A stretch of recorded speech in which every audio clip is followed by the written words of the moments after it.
Pour ceux qui suivent l'actualité footballistique, ils savent que les qualifications pour la CAN 2025 commencent le mois de septembre. Ça va se jouer le 7 et le 10 septembre à Yaoundé et à Harare, au Zimbabwe. Là, c'est la CAN qui compte pour 2025, qui va se jouer en 2026, début 2026, au Maroc.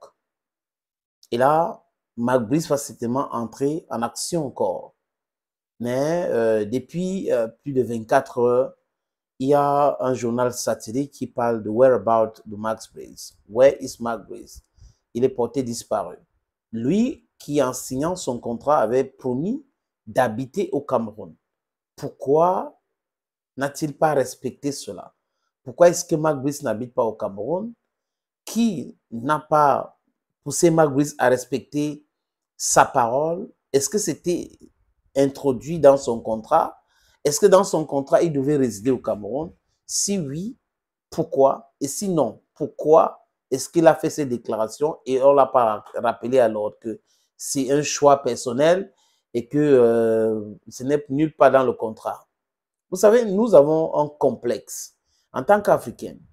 Mais alors que c'est plutôt les autres. Les autres nous font subir des choses, des Caucasiennes qui viennent du Caucase.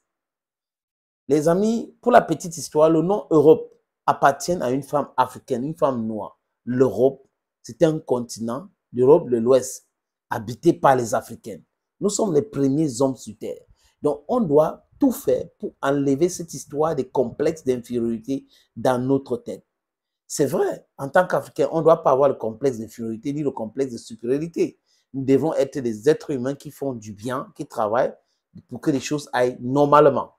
Parce que si vous souffrez de ce complexe d'infériorité, ce complexe de supériorité, ça veut dire qu'il y a un problème.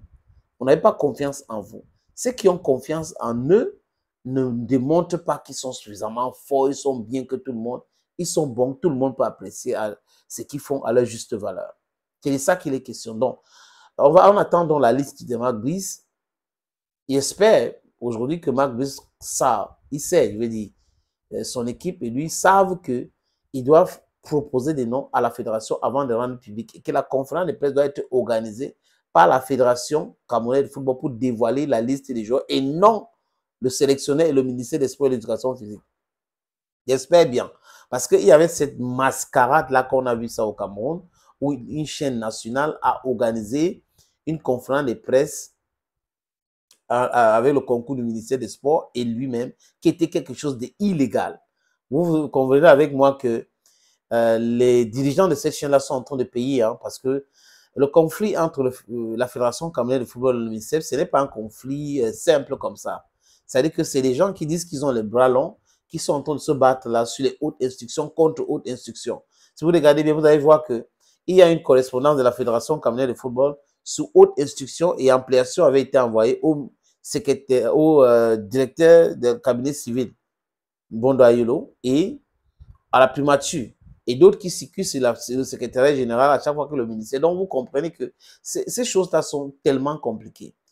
Mais la crise, la question, c'est de savoir si ça va prendre un thème où il y a eu trêve. Est-ce qu'entre-temps, ça va? Est-ce qu'entre-temps, ça va? Parce que la fédération avait envoyé une autre correspondante pour la formalisation du contrat de David Pagou et Martin Tungu-Pilet.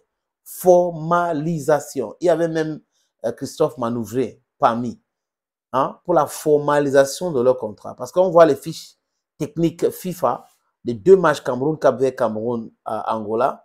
C'est le staff technique nommé par les soins du président de la Fédération camerounaise de football. Parce que le COMEX lui avait donné l'autorité de le faire et le président de la fédération avait nommé les gens. Est-ce que ça va continuer le conflit? Est-ce que les uns et les autres vont respecter ce que la fédération a fait?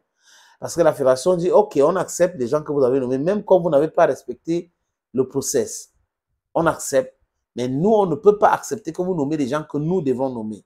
Nous ne devrons pas payer les gens que vous nommez. Donc, c'est un peu cela. Le ministère a brandi la convention de 2015.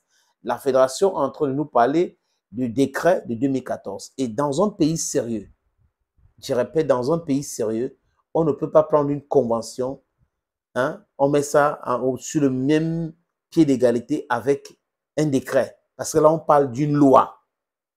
Dans un pays sérieux, ça, ce n'est pas possible, les amis.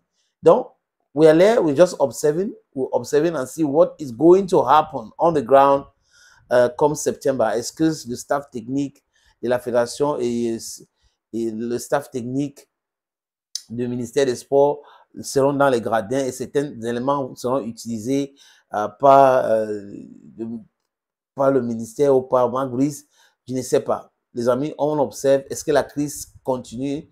Est-ce que c'est fini cette crise? Est-ce que les uns et les autres ont compris que voilà, c'est la fédération qui gère le foot et non le ministère? Just wait and see. Thank you, friends, and bye-bye.